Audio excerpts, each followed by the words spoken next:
right, everybody. Welcome to another great Let's Talk Sports show. I think we nailed it that time. Welcome. I am your host, Bodkins. As always, we are back. It's a great Monday night.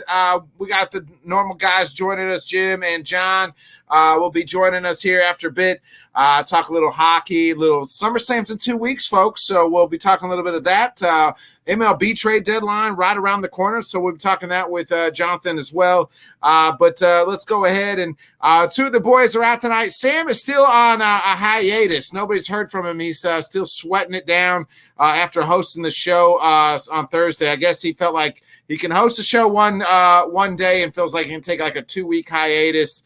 Maybe he's meeting with some agents. Who knows? Or they just thought he booed him, and I just haven't got the notice that he's been fired from the show. So the Hall of Famer, Scott Cobe, Hall of Famers get their own rules, and he said he'll be joining us a little bit later, hopefully.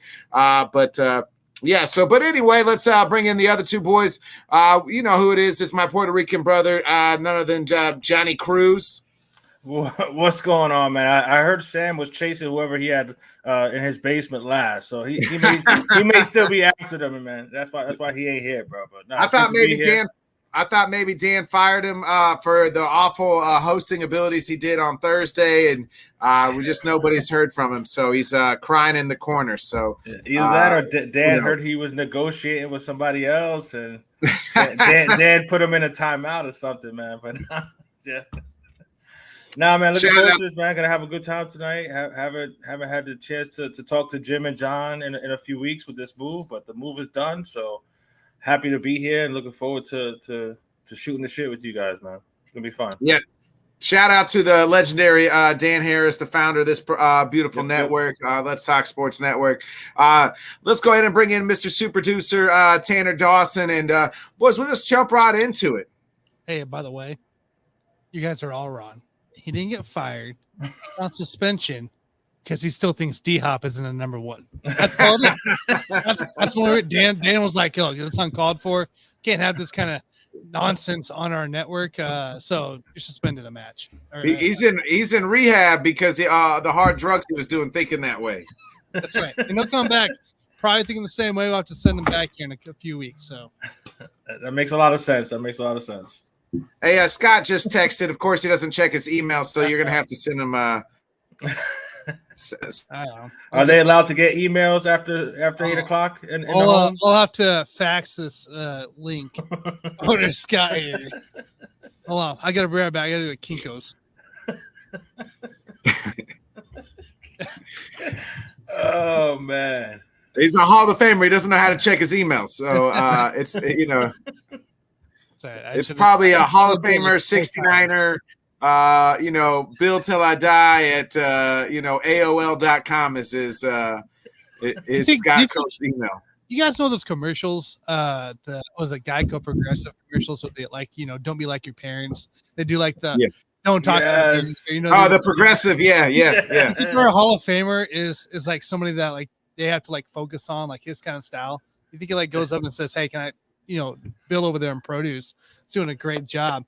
And then, the voicemail thing, what did they do wrong? Oh, they didn't say the number back and say their name twice. Right.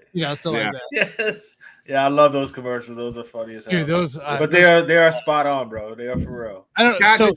Scott walks up to people and just asks. They don't ask for his autograph. He just walks up to people and says, "You want my autograph?" and signs it for him and just says, "Scott Cobe, SJ Cobe 1 Hall of Famer." Do you guys have? Yeah. I don't know if you have the Nextdoor app in your area or not, but so it's just like a neighborhood deal around the area, and they people post stuff. It's like a social media basically, but they try to use news. What's that? It's there's Facebook groups like Vent It Out or something. Yeah. It's like its own. It's like its own app though.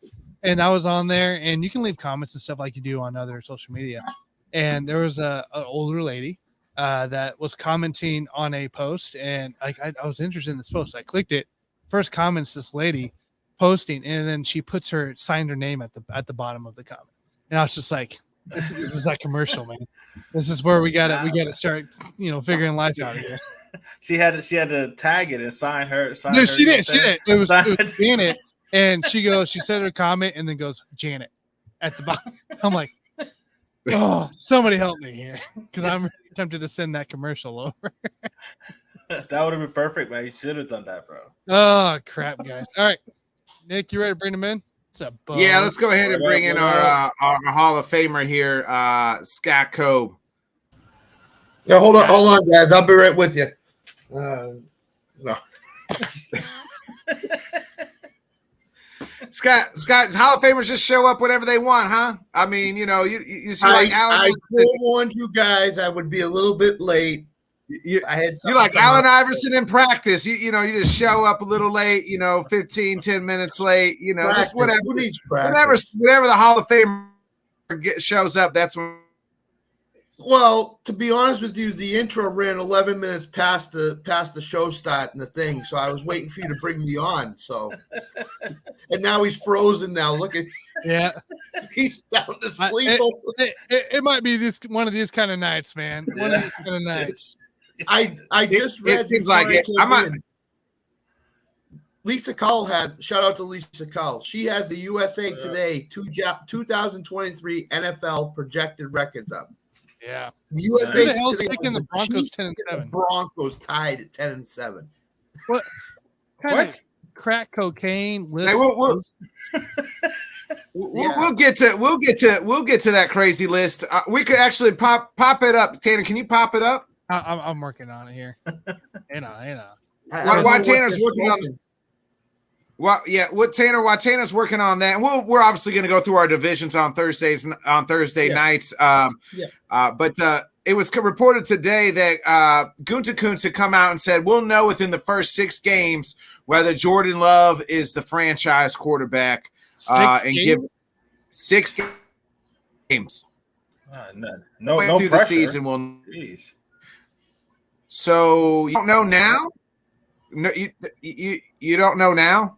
If you have no idea what Jordan Love is by now, after 3 years in the organization, I'm sorry, you're smoking some nice crack or whatever you're smoking, because you have to know now what he's about. If you 3 years in at practice and preseason in the fill-ins for Aaron Rodgers, you got to know what he's about. You're going to hand it over to him? Come on. I mean, I can understand where they want to see him in some actual games and stuff to see how he deals week in and week out. So I mean, I kind of get it, but at the same time, I mean, you gotta have a good idea of what you got. But yeah, he's got to show it on the field. You just traded away your guy that keeps you in contention no matter what your team's like. At least it can be competitive. And now you're saying you're gonna give him 6 games. Yeah. So I hate to say this, based on what Gutekunst said today, I'm leaning more toward what Tanner thinks. That organization's poorly written. That guy's got to horrendous. They got to clean it out. Go. He has to go. I mean, I don't like it. I mean, if you don't know now and you let Aaron Rodgers walk out the door, I mean, I'd be mad, dude. If I'm you, right now, I'm like, excuse me. Why even say anything? Exactly, Johnny. Exactly. What did that do for you or for Jordan Love to make a comment? Exactly. Why would you? I understand that he was probably at a presser and like, hey, Jordan Love, you guys just extended. Do you guys think he's the franchise quarterback? What the answer should have been? Hey, that's a great question. We are fully fucking supportive of Jordan fucking Love. We traded a franchise quarterback. Jordan Love is our fucking guy from now to the foreseeable fucking future. We bought in.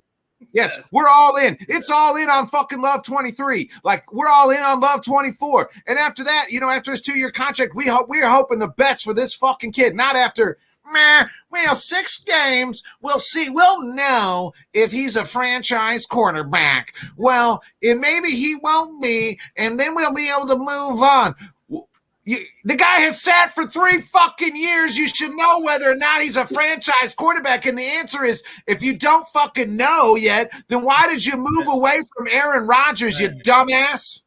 Who's the backup in Green Bay? Do we know? It's Tanner Dawson. Clifford. I don't think it matters. I mean, he has to play the whole year regardless. You have to let this kid play the whole year, even if he's completely shits the bed. But imagine, you let him play the whole year, so that way you know for sure. Scott, it's Sean Clifford is the official. Yeah, Clifford from Penn State. After that is Kenny Etling and Alex McGough. Who? So what are you going to say to Jordan Love after 6 games? hey, Jordan, we're 1-5. You know, we don't think you can do it, so we're going to bench you and put in Sean Clifford.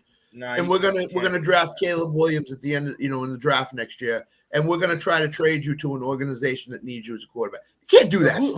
Who's gonna take him if you just shit on him? That's right. Imagine this though. Imagine the Eagles 2 years ago. Jalen Hurts didn't look great. You know what I mean? Right. Imagine if they had given up on him. You know what I mean? Like imagine if after those first 6 and they didn't give him the time to develop.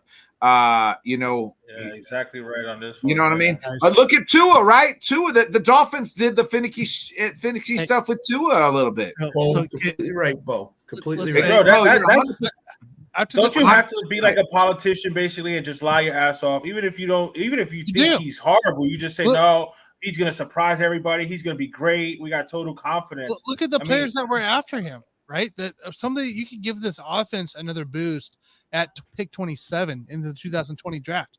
I mean, even Patrick Queen, he went right after two picks after that for Jordan Love. Gladney, cornerback. Like you can go defense, you go T. Higgins, Michael Pittman Jr., DeAndre Swift, Xavier McKinney. Like the list goes on. And you're calling for potential 6 games of this. Like man, that's an uproar. That's an uproar. So much talent right after. I'm not saying they're going to be 0-3, but if they're 0-3, Jordan Love is going to start saying to himself, "I might not have a starting job in 2 weeks. I might be out." That's exactly my point too. More pressure. You almost put a deadline on this kid now. Yeah. So now he's going to be constantly thinking, "Oh my God, I didn't play well this week. I got to play well next week." Like, nah, bro. Now it makes you think. That's fireable. Did they bring in? Did they take Sean Clifford? Did they get Sean Clifford? Because they're like, hey, at least we saw him last year. No, they did pretty well. Can't be. You can't. What Sean Clifford was like a 5th round pick. They're not hoping their ties to Sean Clifford. You can't. You can't in your right mind turn an organization over to Sean Clifford and say, okay, you got 10 games. This is a trial. Yeah, you got the rest of the season. Good luck. Yeah, good luck. Now he didn't say that. He didn't say they were going to bench him after half season. He just said we would know whether he's not a franchise quarterback. See that? Yeah. If I'm the owner, man, that's we don't have an owner, Johnny. That's the that's the problem. Okay, if Mark Murphy, the CEO, or something, somebody above him. What's up, don't Bryce? Tell me he's the end all be all. Yeah, if Mark Murphy, the CEO or whatever his title is signing off on this, what Gutekunst is doing, he's smoking some good crack just as much as Gutekunst is, because it's like 6 games. We didn't just trade our franchise quarterback for you to say we're giving him 6 games. Not just we're talking about a 4 times MVP, a Hall of surefire first bound Hall of Famer. Not just a franchise guy. We're talking about one of the greatest of all time here. Right. That'd be like saying, hey, Patrick Mahomes. That'd be like Andy Reid going to him and say, hey, I know you won the Super Bowl last year, but after 10 games, if we're 4-6 or 5-5, we're gonna bench you for the rest of the season. Go with the backup and see what we got. I mean, that's basically what you're saying to the guy. You got 6 games. If we're 2-4, we're benching you and going with somebody else. Basically, that's what you're saying in the press. Even if you don't mean it, that's what it comes off as. Right. So you got to lie and convince. You got to convince everybody in the locker room and including Jordan. Yeah, hey, you're our guy. You're the one that drafted him, you dumbass. Like that's the thing. In the first round. Yes, that's right. In the first round. And Aaron Rodgers had no idea they were doing this, and they just traded up to get him. I just give you a list of players that came right after him, going in the early 2nd round. Yeah, you imagine T. Higgins and Devontae on a team. Like we couldn't. I feel like even even Jonathan Taylor with Aaron Jones as opposed to we ended up getting AJ Green, like AJ, AJ Dillon. Yeah, I mean they were offensive line. I mean, trust me, I feel you, but we drafted Patrick Queen. We could have used Patrick Queen because we had just right before in the NFC Championship game, the 49ers ran for like 400 yards all over us. You tell me we couldn't use a middle linebacker like Patrick Queen on our team? Right. Yeah, and now you drafted a guy and you make all these moves off Aaron Rodgers. Oh, there he goes again. We can't take. You're telling me that you don't believe in the kid? Yeah. Well, right. talk about another guy that got to be pissed at. AJ Dillon's another guy. He's been not underutilized, but he hasn't been used the right way, I don't think, by Green Bay. I mean, there's another guy that probably could be a whole lot better than he is right now in that organization. I would have them both in the backfield a lot more often than they do. I get it, people, but you know what? AJ Dillon can become one of those running backs that's a middle of the road to an upper echelon back. They should both be in the backfield a lot more often together, man. For real. This year. Yeah. Especially they're two different styles. I mean, Dillon could be the fullback, on certain plays. So they're gonna have to do that too to help this kid out, apparently, because they don't believe in him. Yeah, from what it sounds like. So that's wild, bro. The Patriots signed a wide receiver tonight, Jalen Hurd. Yeah. Super Bowl, baby. Here we come. Bills. Oh man. Tanner, flash up let's get into the before Jim comes on the USA Today stuff. So here's your 2023 NFL record predictions from USA Today. Look at world famous. Nick. Look at the NFC North. 11-6, 7-10. It's like, we don't know what to 7-10. Everybody 7-10. Because we're gonna break down our divisions. I'm gonna give you the team. We're gonna just kind of go through and just say we'll just agree or disagree. Tanner, can you keep track of how many we agree on and disagree on here? Chiefs. I'll just use tallies. Yeah, that's all you gotta do. 10-7. Higher or lower on win? We'll just say higher or lower on the wins. Higher. So we disagree. Okay. Bengals 12-5. I think to me that's about right. I agree. That's about right. Yeah. What is it? 12-5. I disagree. Yeah, I have them at 11. I think less. Ooh, okay. So you guys think, Johnny? You think less? I have them at 11. I mean, it's pretty close. I mean, what do you got them at? Chiefs 10-7. That's wild. What do you got? What do you got the Bengals at? 10. 9-10 wins, second place. Ooh, okay. Well, Johnny's closer to us, so we're gonna say we agree. That's 3-1. See how I did that? That's democracy, baby. Democracy. Hey, Jaguars 10-7. That's probably right. How the hell they get the Jags and the Chiefs the same damn record? How do they give the Broncos the same damn record? True Let's that. be more irate about that than anything. Yeah. Right, Bills 13-4. I think I just wait. Jaguars. Anybody disagree on the Jags? No. Bills. I disagree. I don't think they're 13-4 this year. Bills? No, not 13-4. No. I disagree. No, I disagree too. Yeah. All right. So Broncos 10-7. I think they could win 9 games. I think 7-10. I would reverse that record.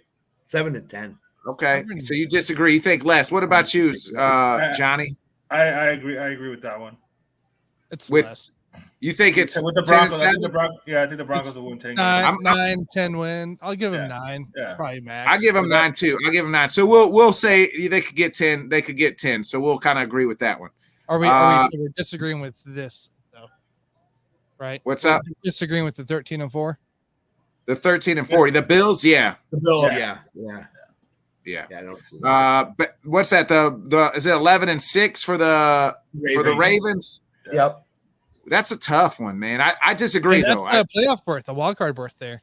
I disagree. Actually, I said they're finishing dead last in their division, so I can't think that they're going to finish last. I disagree. I got them last. I got them last. Have them first. So you got them in first place. Mm-hmm. So 3-1. We all three of us disagree. The Titans 9-8.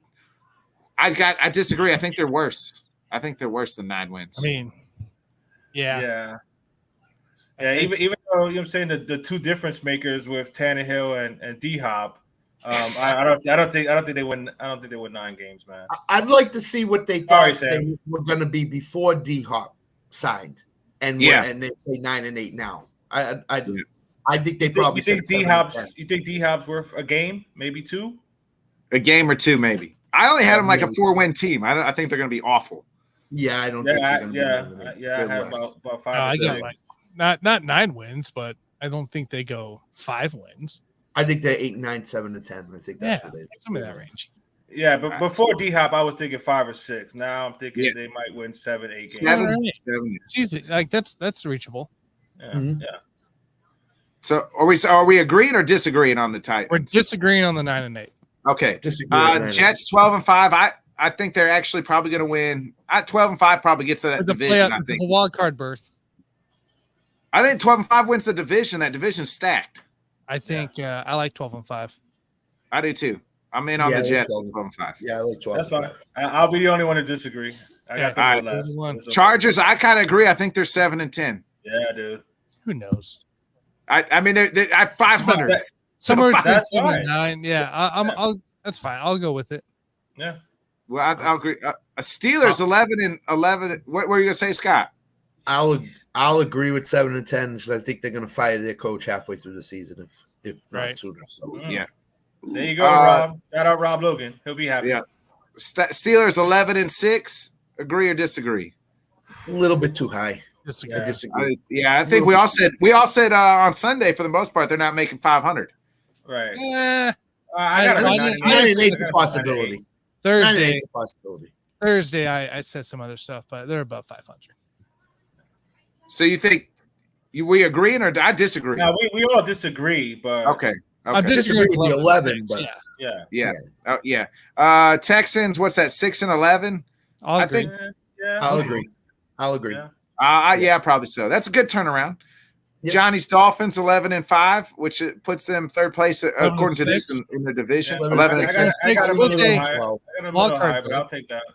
Yeah, a little high. I think 12 and 5. 12-11. Yeah. I'll take 11. You're gonna go. So we're all 11? good on that. Yeah. I mean, 3-1. Yeah.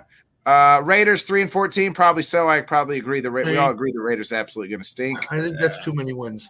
I was about to say, bro, we may have to go through their schedule when we do, specifically when we do that division. Well, it's gonna we be hard got to find wins. We got to It's do it gonna in be 2 hard to find lenses. wins, bro. 1, their record, wins and losses, and 2, when does Jimmy G get hurt? Because he's getting hurt. It's just a question of when. He might not even make it to week 1, bro. He might not. He got cleared today. He got cleared today. He got cleared today, but he may not. We got it's the Browns next. 10-7 on the Browns. I got him higher. I got him higher. Higher. Yeah, I think 12 wins probably for the Browns. So we'll go higher. I think so, too. Colts 4-13. I probably agree with that. I think Yeah, they're going I to agree. stink. I'm good I with agree. that. Maybe even less, man. Yeah. I'm good with that. Patriots 7-10. I'm good with I that. agree with that. Yeah. I agree with that. Yeah. Okay. 49ers 11-5. 11-6. And The no, NFC? I think it's more 11-6. And then NFC, I think it could be 12 and 5, to be honest with you. I agree. I agree with 12. you. We'll give him that. Yeah. The Lions 11-6. I agree with that. Don't buy that. Is it 5? 11-5? 11-6. 11-6. You got to equal 17. So Yeah, you're right. So I forget the 17th game now. 11-6. So you Yeah, guys, we good with that? Yeah, I'm good with that.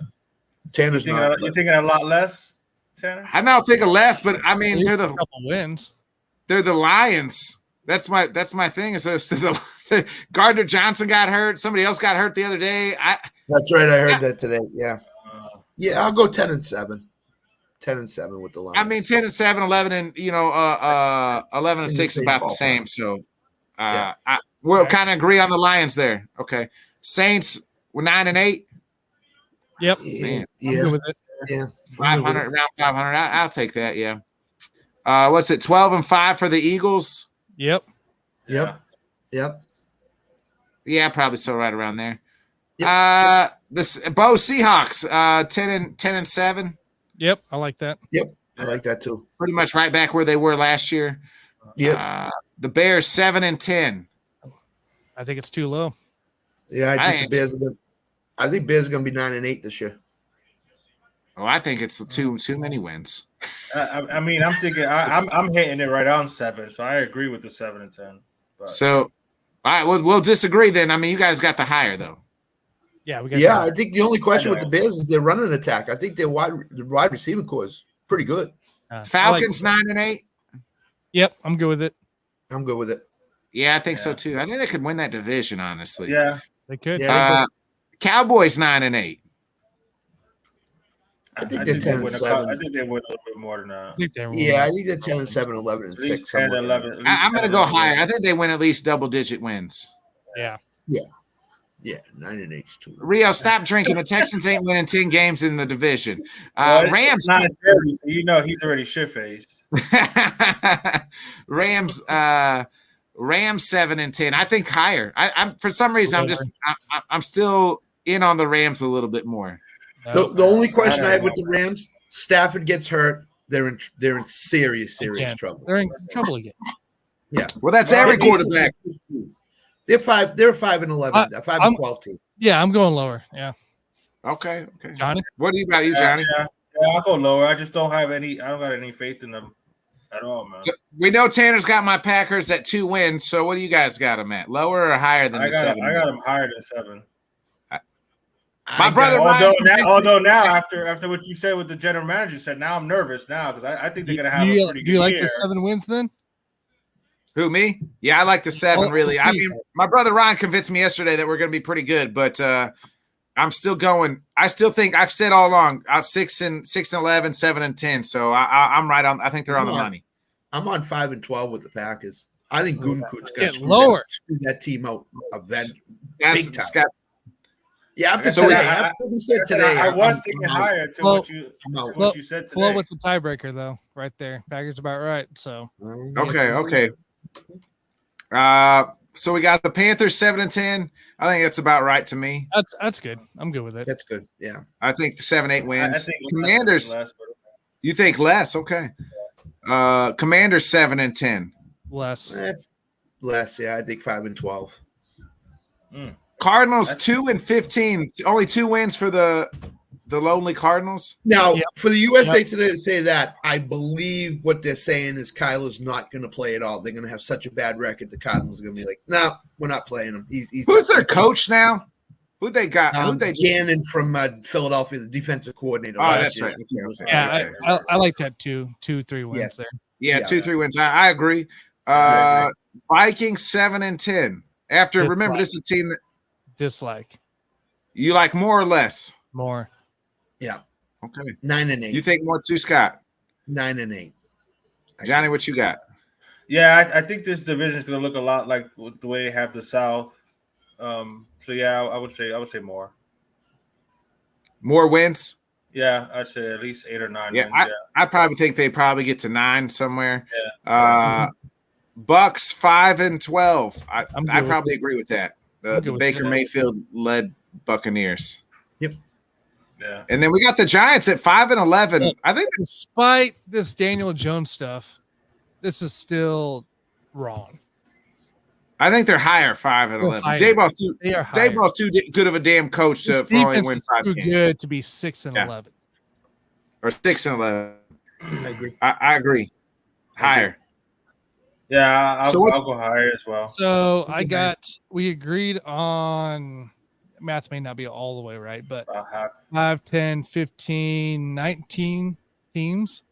And then we disliked the rest or disagreed on the rest. So we agreed more than we disagreed. There's 32 teams. So there's always going to be one of these teams that they say is going to be 10-7, 11-6 that just one injury completely fall off the map. So but before we bring Jim on real quick, there's always a team that finishes first that goes last and a team that finished last to first.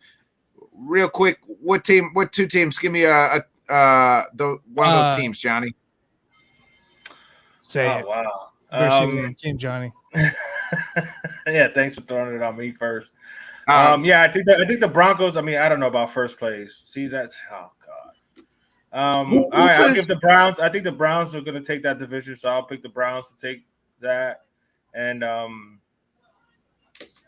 the Bills. I think the Bills might wind up in 3rd place, but I think all 3 records are going to be pretty close to what's on the screen there. But I just think just switch the teams around. So I'll say the Cleveland Browns make a jump up, and Buffalo takes a step back down. I don't think there's a team that goes last to first. Last to first, Vikings. Vikings could be that team. Browns and Vikings. The Vikings were last. The Vikings go No, the from Vikings first to were last. No, right now. Oh, first to last. First to last. Yeah. Right. Okay, gotcha. First to First last, to last? I'd say the Vikings. It could be the Vikings. Last to first is the Last to- Vikings and the Browns. Your first to last would be your Bills and Saints. Yeah. The Saints weren't first last year, were they? They didn't make the I playoffs. was talking about projection here. I was talking about from last year. Tampa last Bay year's could go from standings? first to last. No, I don't. There's no last to place to first place. I don't think. Yeah, that's No. Well, Yeah, no, I there's think nobody that Cleveland. I good. think Cleveland will pull it off. Was it Cleveland in last place? You don't think there's a No, Pittsburgh. I think Pittsburgh finished last place. Pittsburgh finished No, last. Cleveland might have. Oh, okay. So, no? yeah. Browns finished last. Yeah, the Browns finished. were Okay, last. so I'm going to say the Browns. The Yeah. Browns will be that team, if any team. Yeah. Yeah. And then So didn't you- Minnesota Minnesota win the division? Minnesota Yeah. won the division last So year. yeah, they could be the ones to. Yeah, they could be the ones Go to from miss- first to miss last. out. Go. I think the Bucks could go from first to last. I forgot they were even in first. I think they're in on the Caleb Williams. I think they want to lose. They should be. They should be. They don't want Arizona to get them. I think they should be. Do everything possible to Does say Arizona to Baker, hey, throw another games. conversation for another day? I was gonna say, does Arizona even want Caleb Williams? We'll get to that once the season unfolds. But let's go ahead. We got some Summer Slams in 2 weeks away. So we got to talk some wrestling. We got to talk a little hockey with none other than the great man who joins us every Monday night, the legendary man that is Jim Biringer.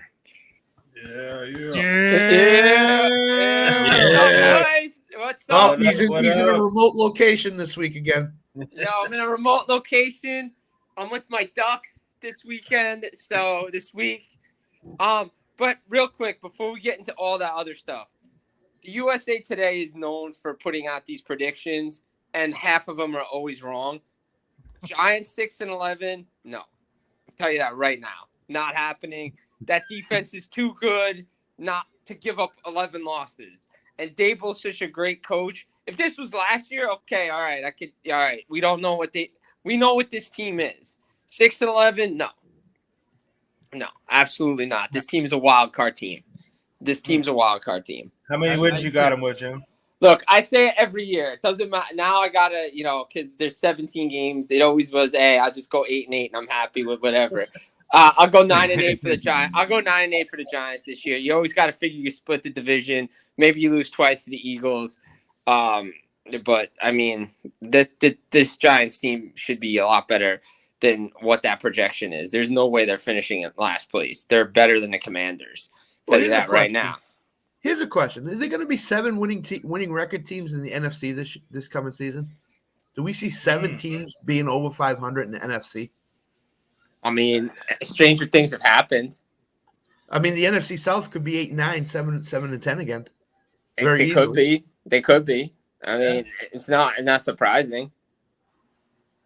That very well could happen. Yeah, that very well could happen. We could have another 8-9. We could have an 8-9 team winning that division.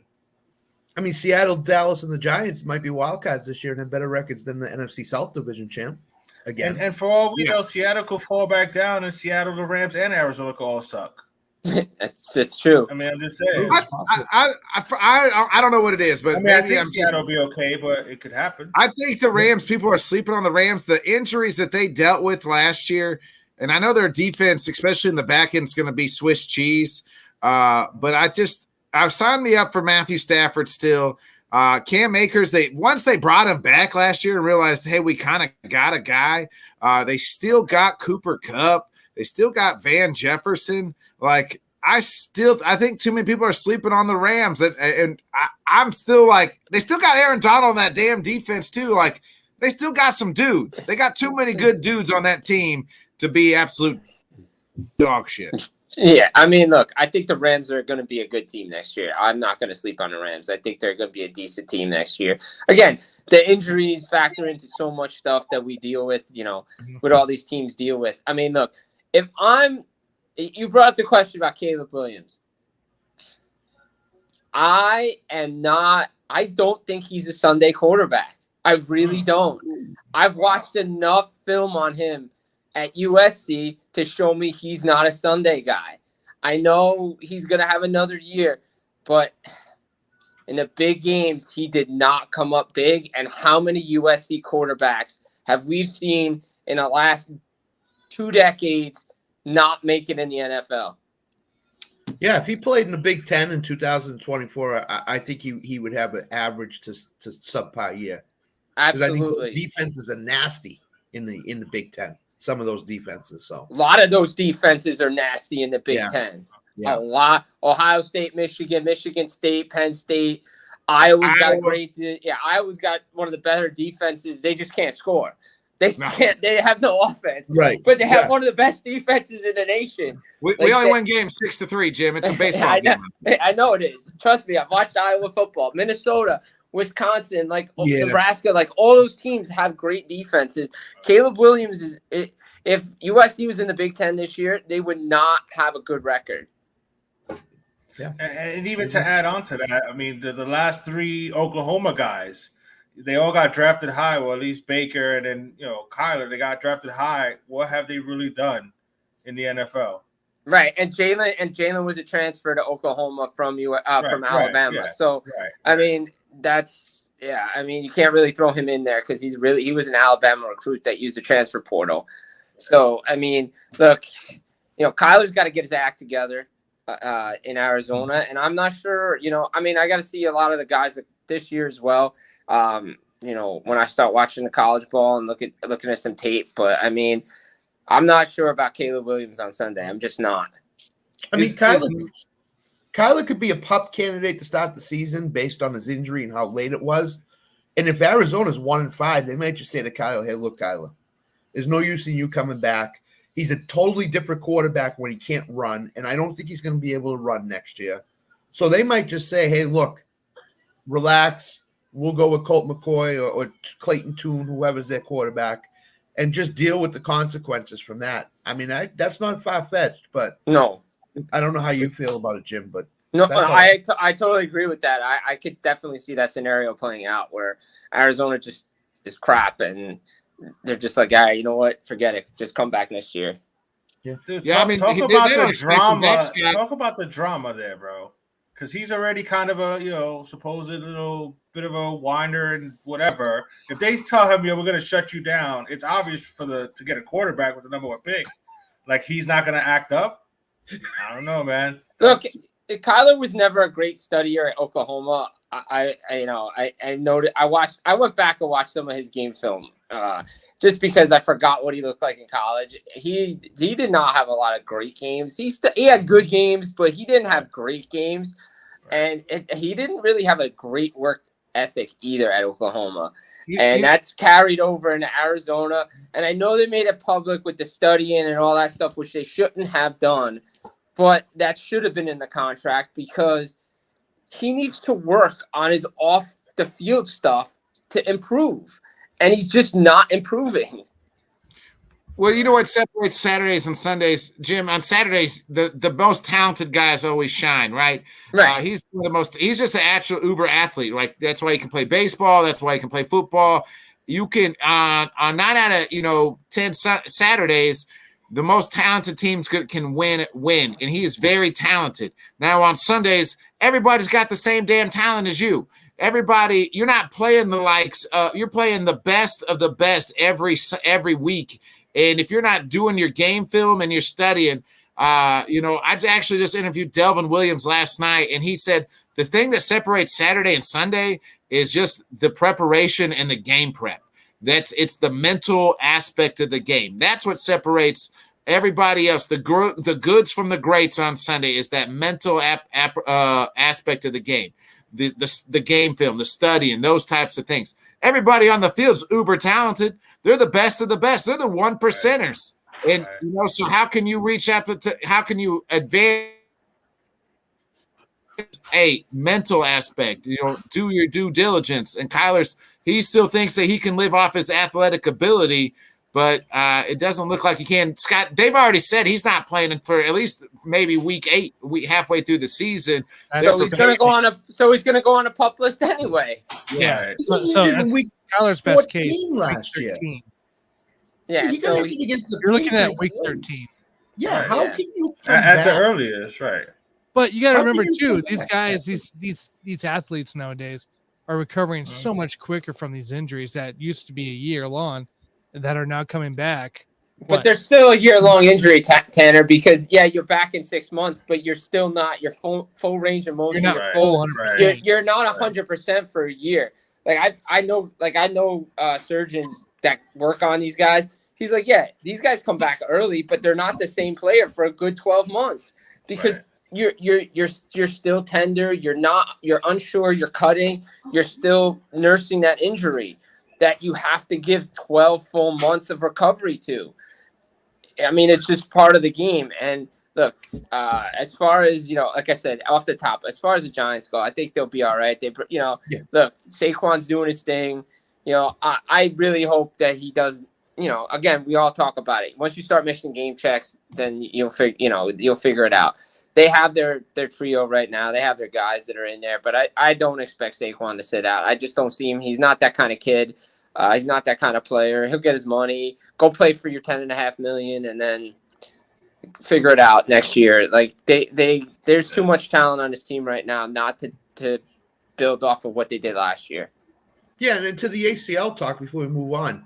There's a guy up in Denver who everybody's like raving that he's going to be ready for. He's ready for training camp. He's all full go. It's Javonte Williams. Oh, Javonte Williams. He's what? When did he get hurt? Week 5, week 6, something like that. But he tore his ACL a lot sooner than earlier than. But I'm always under the impression it takes them one full NFL season before they become the player they used to be. Yeah. Except for Adrian Peterson. Maybe even longer than that. Adrian Peterson is an anomaly. Like that's he's a rare freak. case. He's a freak. He's just a freak. Like, but Javonte Williams will not carry that backfield in Denver next year. He's not physically ready to do it. And everybody says, "Oh, he's ready. He's ready to go. He's full speed." I don't believe it. Yeah. So. Well, there's a thing of being ready and being back to your full. So you can be cleared to play. But you're not back to your normal self. You know what I mean? I think that's what people have to realize. It's like he's cleared to play, and they expect him to be ready for week 1. Don't mean he's going to be the Javonte Williams we saw last year, or his rookie season. Even it's going to take another year, to really get back. Even the players you talk about, even players. Yeah, it took me a year to get back. Look at even Klay Thompson. 2 years ago, he got back to his normal self a little bit more this season. Like, the year before that was like, man, Clay's just not his normal self. It takes time, man. Your body's got to get used to it. And then you got to, not only that, you got the mental aspect, right? Like, is my knee going to go? This hit or this cut, like you got to get past the mental aspect first. Exactly. And sometimes you see guys never recover. Look at Taylor Lewan in Tennessee had 2 ACL surgeries, and now he's out the league because he just could never come back because he rushed back. RG3 is another prime example that they came back too soon. They rushed him back too soon, and he was never the same. What's Bakhtiari? Your guard, Packers guard. Oh, Bakhtiari. Yeah, Bakhtiari. He hasn't been the same since he tore his ACL. Yeah, he had an ACL injury. So he almost sat out 2 years essentially. Yeah, he's been. It'd be like he play a half, then the knee swells up, and then it's this and that. Like it's just you just never know how these things are gonna go. Now, some guys, we talk, come back quicker, but some guys, man, like Bakhtiari and those guys, like it's just like he would play a game and a half, and then have to sit out 2 weeks and just.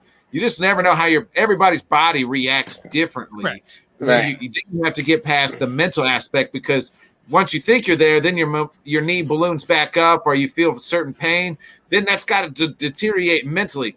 Man, I thought I was here. I thought I was ready to go, and now you're back in that dark place again where shit, maybe I'm not. Maybe I'll never get back to where I am. Yeah. Yeah, Jim, in hockey, this – ACL stuff. How often does this happen to an ACLs with guys? Very rarely. It does happen. You see it more like during training, but it does happen during games where a guy takes a hit and he cuts the wrong way, like trying to avoid it, and it pops. The Achilles is more the thing because of the skate blade. Like Erik Karlsson finally, like after God knows how many years, maybe 3-4 years, he finally is back to the guy that was skating like he was in 2017 and the guy that could put up points after he had after somebody sliced his Achilles. But I mean, it takes a little while because if you cut the wrong way, you stop. There's a little bit more pressure on the knee than people think in the ligaments. I mean, it's rare, but guys do it. It's just you don't see it as much because unless it's knee on knee or in the corner, and the guy's not, and you can clearly see the guy can't get up, and he's limping to the ice, then But most of the time, it's it's a very rare thing. Right. Jim, what is happening? I kind of agree with Flo, where it's usually the second year when they're like back to their normal selves. Like I said, Adrian Peterson, and we all said that Adrian Peterson is a freak of nature, but a lot of these guys, they're back, after a year, and they're some sort of themselves, but it's usually the second year where they're fully, before back to themselves. Before the last 15 years, Johnny, I've heard from Stefania Bell, listening to their podcast, from these injury experts, do not ever draft these guys or stick with these guys, make them a major part of your team the first year back. Because as Jim said, It takes them a year to feel their way through it and to get their body back and to get their strength back. It's always year 2 from these injuries. That's when you start seeing the real player again. So, I do it in fantasy. I never draft a guy that's coming off an ACL. Never. Because they never pan out the way they should. So nope. Hey Jim, what's cracking in the NHL world free agency? It seems like it's real slow here lately. Yeah, I'm just trying to find out. Like, I guess this Tony theme's real, Jim. It was his knees the whole time. What? New York Tony, Kadarius Tony. Kadarius Tony. Yeah. Real. Yeah. Real. Yeah. His tweak is more than a tweak right now. So yeah. Yeah. Like apparently it wasn't like we all thought he was faking it just to get out of New York, but no, he's not. But he definitely wanted to get out. He still definitely want to get out of New York. So right. As far as the hockey world, look, I mean, a lot of stuff went to arbitration, guys. We're waiting for arbitration hearings. For Scott, the Ilya Samsonov ruling does not bode well for Jeremy Swayman and the Bruins. I would expect that to be the number for when Boston goes to arbitration. Around 3.5 for Swayman. Samsonov was awarded that. Vince Dunn gets a nice contract, nice 4-year deal. It's around $7 million. Good for him. He's a solid player, good defenseman for the Kraken. Finally, the saga is over in Carolina. Tony DeAngelo finally signs after being bought out by Philadelphia. Yeah, it's really quiet now. This is the dog days of the offseason, really. This is where things really come to a grind and a slow. Every so often, something pops up like today or the arbitration hearings. But other than that, it is dead. I mean, there's still free agents out there, but I think everybody's on vacation, want to rest, figuring it out, how we can manipulate the salary cap, how we do some trades. But these are truly the dog days of the NHL offseason. Jim, who was the one? Hold on. Who was the one team that you were impressed with what they did this offseason?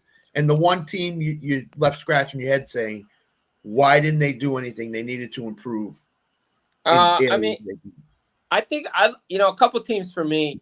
I know everybody says one, and then you throw out a couple teams. But I was really impressed with what Nashville did. Like bringing in Luke Shen, bringing in Ryan O'Reilly, re-signing Cody Glass, Alexei Carrier. They signed Dennis Gurianov. That's a sneaky good signing. I like what Florida did too. They revamped their D a little bit with Oliver Ekman-Larsson. It could be good, it could be bad, but they signed Evan Rodriguez, signed a couple of other players like Mikkola because again, the uncertainty of injuries, right? Aaron Ekblad, he got hurt in the he's in the playoffs. Brandon Montour got hurt in the playoffs, so they have to be ready to go. They have to get their D redone. Anaheim did some head-scratching things for me, like Alex Killorn and Radko Gudas, the contracts that they handed out there. I don't understand why, because they're not. I know they probably have to get to the cap floor, but again, they're not in win now mode, right? Like, okay, if they were in win now mode, okay, those two players, okay, I can see it. But just hand out money. They really do it. Carolina, always they always keep things quiet. Pittsburgh, to me, look, this team is older. As much, I've said it on Puckett. I've said it on my own show to multiple places. Look, the Matt Murray contract, I just don't understand it. At 5 years, they really outbid themselves. It's an older team. They're going to be a bubble playoff team at best. And look, you're going to ride with Murray, fine. But they realized that the goalie carousel was closing quickly when all these guys started to go different places. To me, is Pittsburgh going to take a step back? What about Washington? I think they're going to take a little bit of step. Boston. So you have a bunch of teams there that, and same with the Islanders. Like the Islanders, they're older team. Rangers, an older team. Like the Rangers are one of the youngest teams a couple of years ago. Now they're turning into one of the older teams. Not good in today's NHL when you have teams like New Jersey, Carolina doing what they're doing. Toronto still doing, even though they don't win, they're still a young team.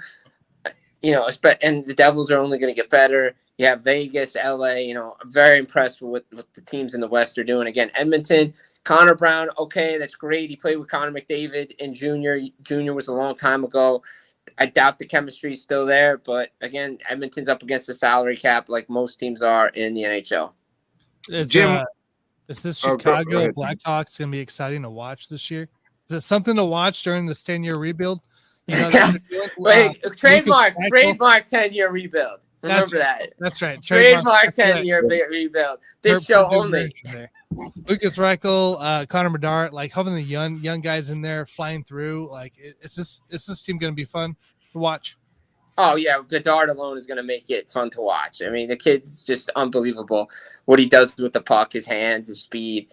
He's going to be one of the best players when he enters the league. And I'm not kidding. I mean, everybody's like, oh, well, he's still 18. Yeah, you know what? But he's still better than a lot of the guys in the league at what he does, his speed and skill. He's going to he's going to get 60, 70 points. You're going to have Perry there. You're going to have Donato there. You're going to have Foligno there to protect him. So they're still going to be a bad team, but they're going to be fun to watch. It's just going to take a little bit, 10-year rebuild. I mean, it's going to take a long time. Right. Too full. Man, I haven't seen this guy in a long time. Yeah. Welcome back to the program, Too Full. Yeah, worth a shit enough to win the cup finally. Look,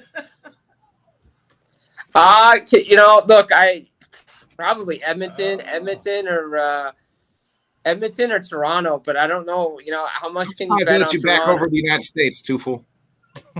I mean, I think Edmonton has the best chance just because McDavid, Draisaitl, those guys. But again, do they have the goaltending? Do they have the defense? Toronto just can't get out of its own way when it comes to the playoffs, or else they have a chance to do it, but they just can't get out of their own way and they don't win. So I would think it's Edmonton right now. You could put Edmonton as the top team to win in Canada. But, I mean, look, Ottawa's starting to come. Once Vancouver starts getting their act together, they could be a good team. And look out for Montreal in about 4 years. That team's going to be really good. Nice.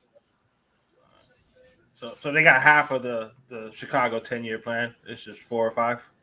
I'd say about 4, just because what Martin St. Louis, Kent Hughes, and Jeff Gordon are doing there. They just have a nice young nucleus with Suzuki, Caulfield. You bring in Kirby Doc. You have Alex Newhook. You have Reinbacher on the back end. Arbor Jack Guy as well. And then you have Montebo. I think if they can get a goaltender, I think they'll be okay. But it's still not, they're not going to have a winning season, but they're going to be a very tough team to play against. They're going to take some points away from some teams in that division. Okay, all right. When did this inside Chicago 10-year plan start? How many years ago? What did you do it like last year? This time last year. I think this time last year. They come out. So last year they had come out and said, like, their GM come out and said we're on a 10-year rebuild plan.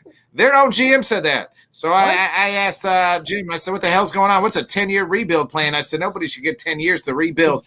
But at least he was honest, Jim, let me ask you this. Is he related to Gutekunst by any chance? No, yeah, exactly. Hey, that guy wasn't lying. Don't get me started on that.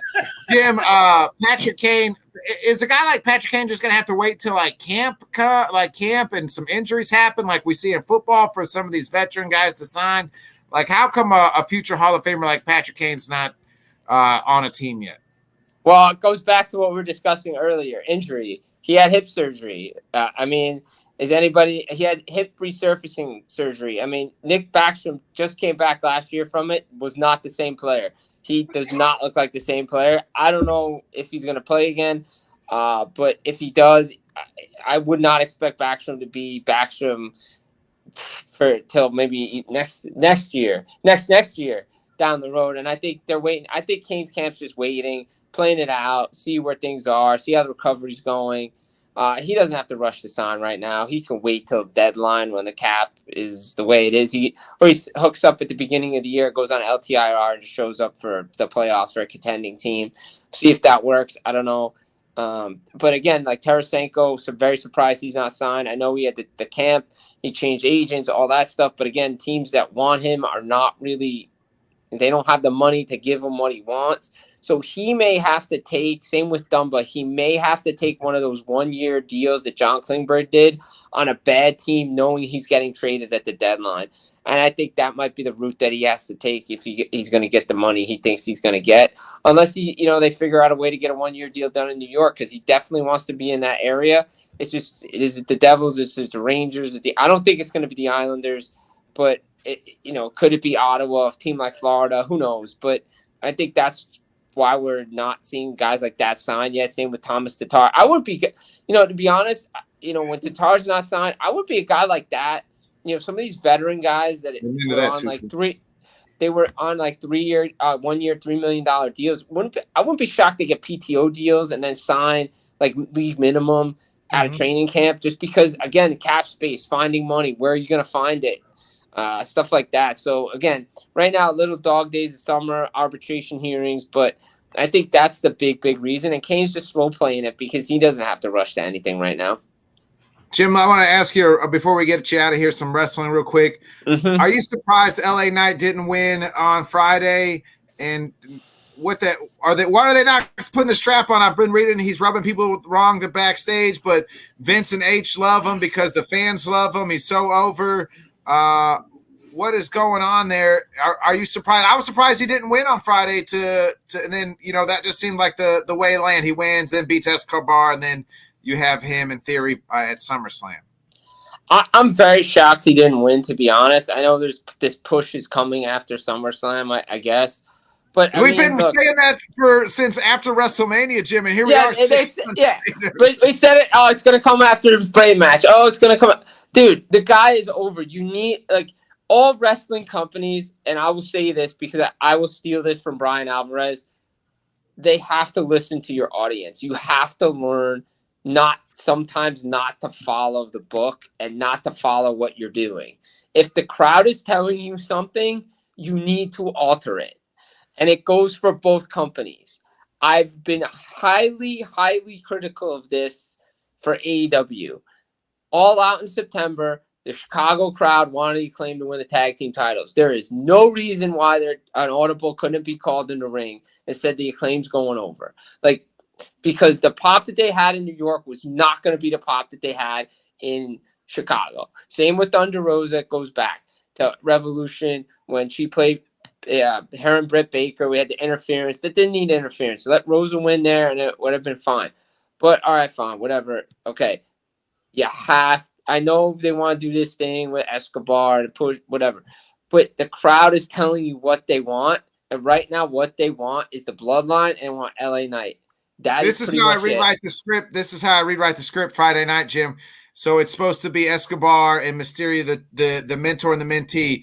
Escobar says, no, I don't want to do it. Or I'm going to give out to my mentor. I want Ray to go ahead and do it.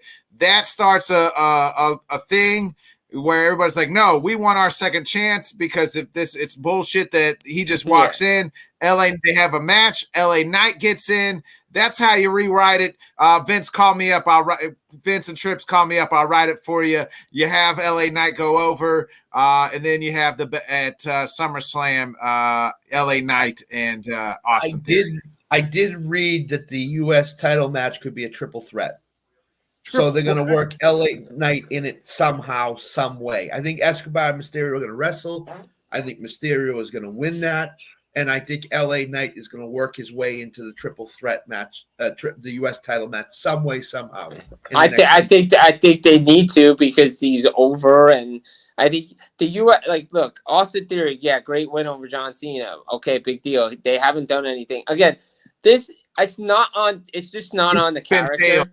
He's flat. He's completely flat right now. He is flat, but again, I will say this: watching as much wrestling as I've watched, the writing and the character have to go hand in hand. And they don't have the personalities to work with Austin Theory right now. They just don't. And that's why he's coming up so flat. It's just they just don't have anybody to work off of him. And it was a similar Rhea problem. Same way. Yeah. Rhea the same way to me.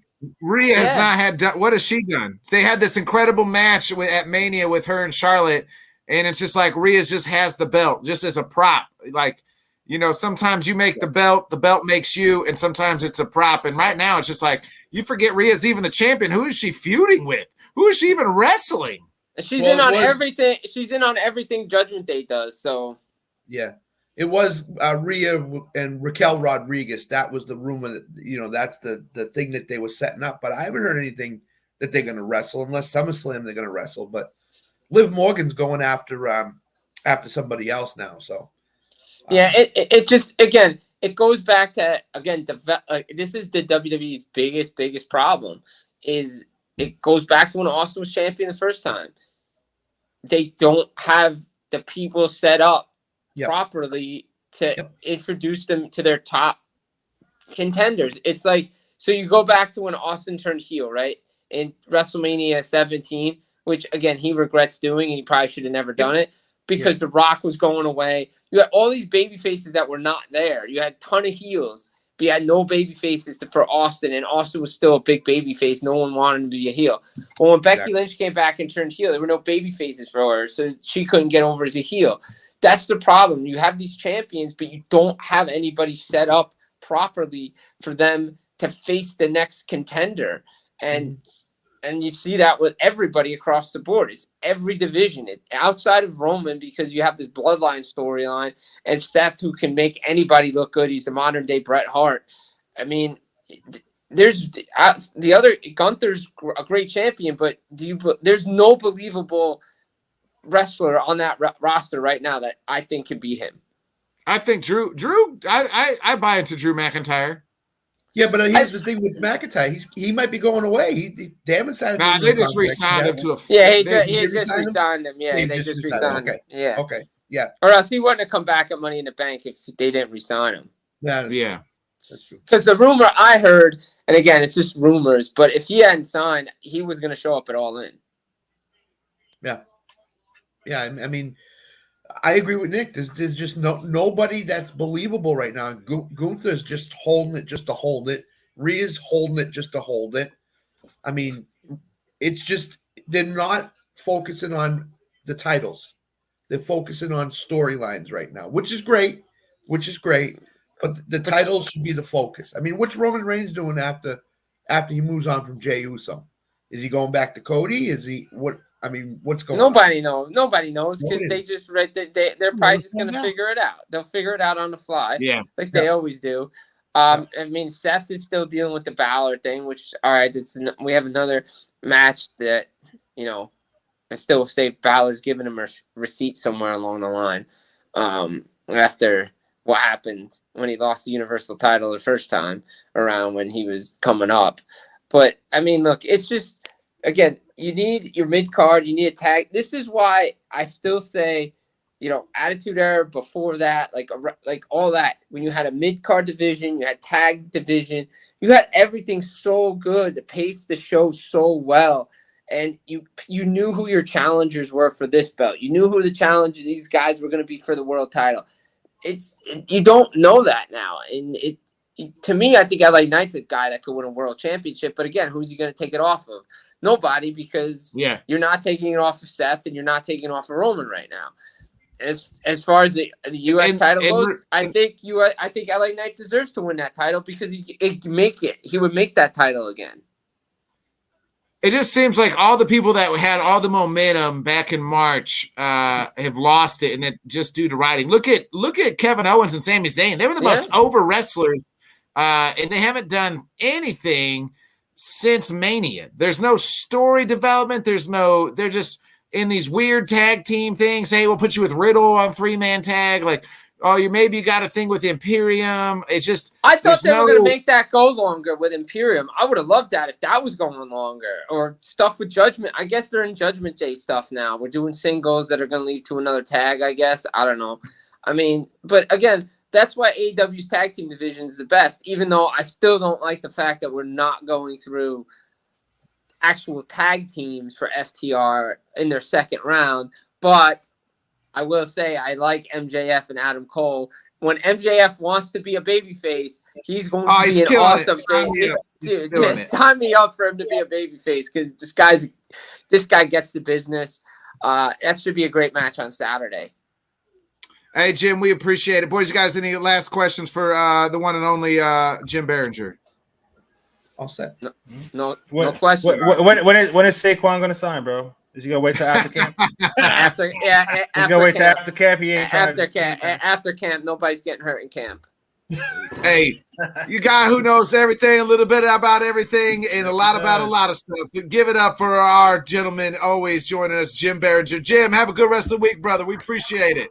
Absolutely, gentlemen. Have a good week. And Monday Night Maniacs, keep it going.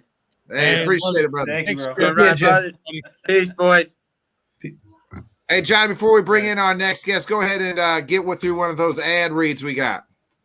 Yeah, I'll go ahead and let you know about our friends over at Owner's Box, the daily fantasy app. Make sure you use the promo code LTS. They will match you up to $500.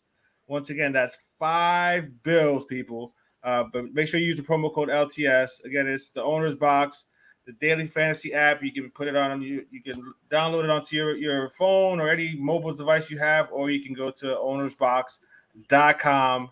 Make sure you put the promo code LTS, and they will match your deposit up to $500. So definitely check them out. Awesome. Good job. All right, let's go ahead. And you guys, we're going to bring in our very next guest, whose team put in a guy in the Hall of Fame. I don't know if he wore the Braves hat, but I remember him as a Brave.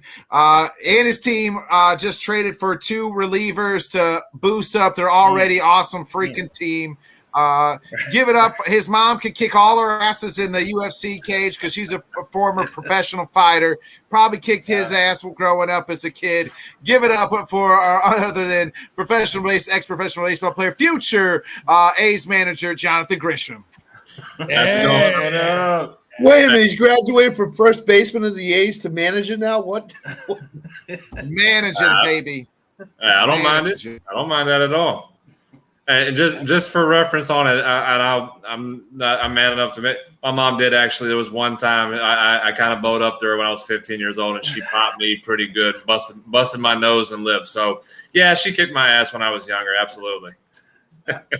I was gonna say, you seem like a smart enough guy to not have even tried mom. You know there was one time. There was a moment. There was a moment my friends and I, my mom and my stepdad, we were still fighting at the time. There was a moment my friends actually bowed up to my stepdad. My mom got in my face and said, "All right, do you want to turn with me?" And I'm like, "Sure, let's go." Yeah. And then all of a sudden I turn around.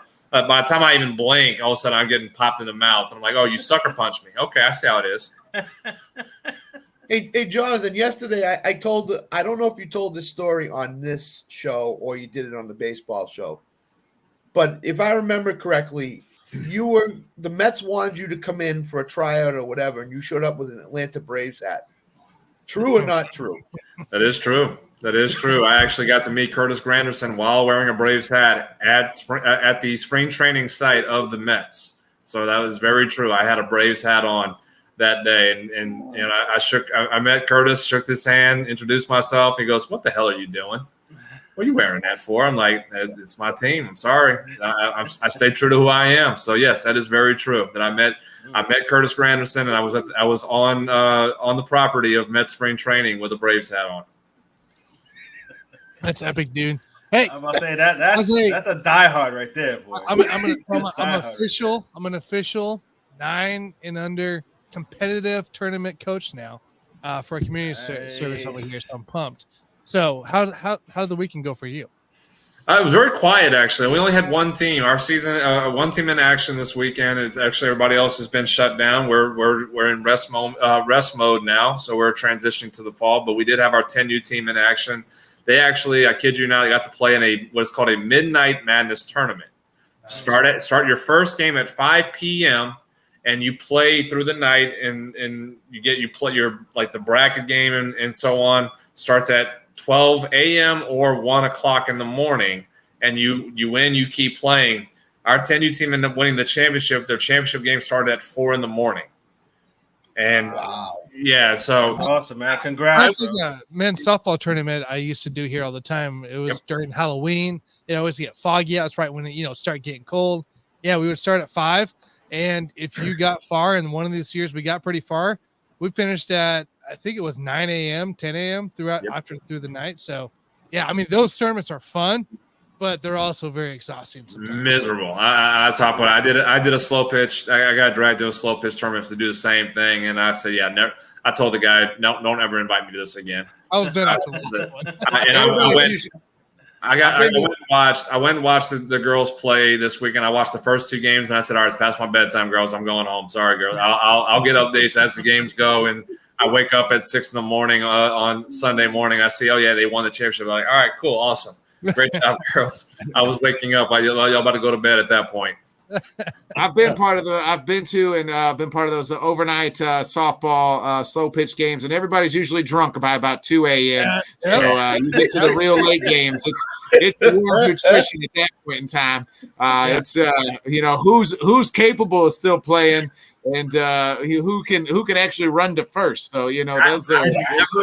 I never understood. See, that's the thing about me. I can never understand. That's why I don't go do those.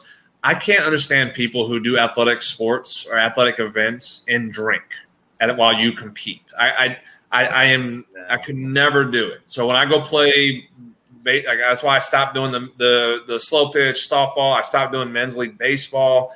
Guys are just carrying a case of beer in the dugout. I'm like, this isn't right. It never dawned on me to do it. It never dawned on me to try it. I couldn't put it myself. I go golf. I don't drink when I golf. I can't. How the hell you don't do that? I got to. Oh, I'm a competitor though. That's the thing. I'm straight up trying to okay. I do a score. I'm competing to get a best score. I'm not going out there to get drunk. If I wanted to do that, I stay home and drink on my couch and just enjoy it. Enjoy the time here. If I'm going to go do some athletic event, I'm there to compete. I don't care about myself. I know what my best score is. I'm going to go shoot for my best score that day, and then afterwards I'm done. Then I'll go get a drink. Yeah, I'm with Jonathan on that 110%. Not me. If we balling, man. We compete, and I'm trying to. So it depends on what we're doing. Like golf, I got to drink because I suck at golf, so I don't give a shit about it really. So I am there to drink and drive the golf course. Yours are in the ball bag of the golf bag. Yeah. I mean, they're getting. Now I'm not playing basketball drunk. I'll throw up all over the place. I had a really good friend. He was one of the best athletes in my school. His name's Jay Goodrich. Shout out Jay. But he was always better when he was drunk. He would drink before basketball games, and we would get in the huddle. You could smell it. It's just sweating off of it. And he's out there. He's going. I mean, he would make 6 out of 8 threes, right? Yeah. Wow. I mean, I had teammates. In pro ball that were that way. Yeah. After school. You see the right after school, he just start pounding them. Then he would come to games sober if we left during middle school, and he couldn't drink. He's missing shots. I'm like, Jay, you got to figure out a way to fucking drink because we're getting our ass kicked out here because you ain't playing there with the damn. I had teammates in pro ball that you see the story that Marshawn Lynch said before games he'd do 1 or 2 shots of Hennessy. I had teammates that would do the same thing. They go and just get a couple shots of whatever liquor they can go get at the store and sneak it into the clubhouse and just be able to go from there. Because again, they allowed beer. I remember when I played in Puerto Rico, they allowed beer in there. You weren't allowed to have hard liquor in there, but he couldn't. I mean, he didn't want to drink beer. He wanted to do shots of liquor. So he gets somebody to kind of sneak in whatever he could get at the store and just do 2-3 shots. and then go play. And I'm like, dude, you're ridiculous. Even like I couldn't do it. I couldn't fathom even doing something like that. It was ridiculous. But I mean, there's guys that are able to do it, and I've never been high level too. Absolutely. I could not get myself in that mindset to even say, yeah, this is okay to do. No. I mean, Calvin Johnson used to take Viagra before games. I mean, he said that way people couldn't catch him on a third leg. This story's up here about the 04 Red Sox that would drink before the games, during games, after games, on plane. It was ridiculous. AJ Pierzynski said the same thing about Mark Burley. Yep. Said Mark Burley in one of the games that he relieved in the postseason, he was drunk. I mean, there's so many stories about those guys that you had 15 years ago that it's just ridiculous to see. It's just pure talent. That's what it is. What's his name? David Wells pitched a perfect game, hungover off his ass, was hungover. He was hungover and still drunk. He was hungover and still drunk. That's still drunk. Still drunk. I mean, I never made it obviously nowhere near your level, John, but I didn't even like doing stuff the night before. Yeah. Like nah, man. When I was in college, I mean, again, I was in college, and I got to the point where, like, when I go home and visit my friends and everything back in Louisiana, and then when I went back to school, like that was that last night I hang out with my friends. This is my last night of drinking. Once I go back to school, when the season starts, I don't drink. That was it. I stopped drinking for the season. And I'm doing everything I can to make sure I take care of myself. That was just how I had to. I didn't have the luxury of the genetic gene pool in my favor to go and just do whatever I wanted and take care of I had to go above and beyond and take care of my body and take care of myself and my mind. So I got to the point when I got to college, it was all right, no drinking. I even really during the fall season where I had to earn my spots more. So I didn't drink at all during the school year, basically, because I had to make sure I took care of myself. I had a lot of injuries. I had a lot of things that was wrong with me in physically. So I dedicated once I got to my 4-year university in Missouri, I said, no, I got to do everything. I got to do everything right. Just because that was what I had to do to make sure to stay at the level that I was playing at. I could not slip up. I couldn't make myself go and say, yeah, hey, I'm going to go and drink this night. I did everything I could to take care of myself because that was what I had to do. I couldn't do anything else. I was going to ask you, is it because you were worried about your body breaking down because at the young age your right arm went out, and so you had to you wanted to make sure, like, hey, I got a fine tool. We know now. Between like a lot of athletes now, hey, the engine's got to be right. Your body's the engine. You got to have it clean and ready to go. So was that early on in your life because you got hurt early and you're like, I got to make sure that everything's clicking right? 100%. Because again, I knew everything that was like I said, I didn't have the full genetics. Once I learned, as far as I have good genetics with my family being, athletes, but at the same time for me, my body broke down pretty easily. So it was one of those things where I sat down with a buddy of mine who, played pro football. And I said, what do I need to do to prevent these things from happening? He goes, take care of your body, eat right, drink right, do the things that you're supposed to do, cut out crap, cut out the things that are negative. And that includes alcohol. I wasn't a big drinker.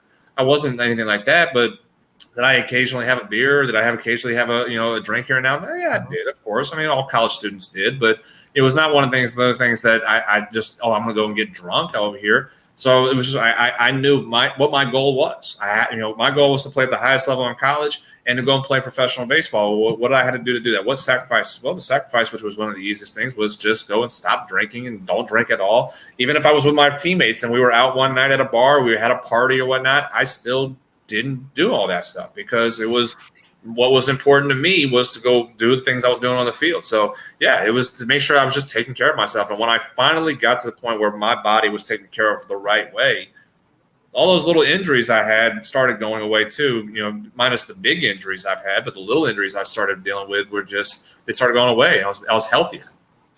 By the way, we were talking about drinking and is this Wednesday night? Are we on the Sports Buffoon show? This sounds exactly like a buffoon topic right here. You won't be on Tanner, so we want to bring the buffoons to you on Monday nights. Yeah. I mean, yeah, you might as well. There's a chance. JG's over in Lake Tahoe right now. So, and he only has a certain window to do a show on Wednesday night.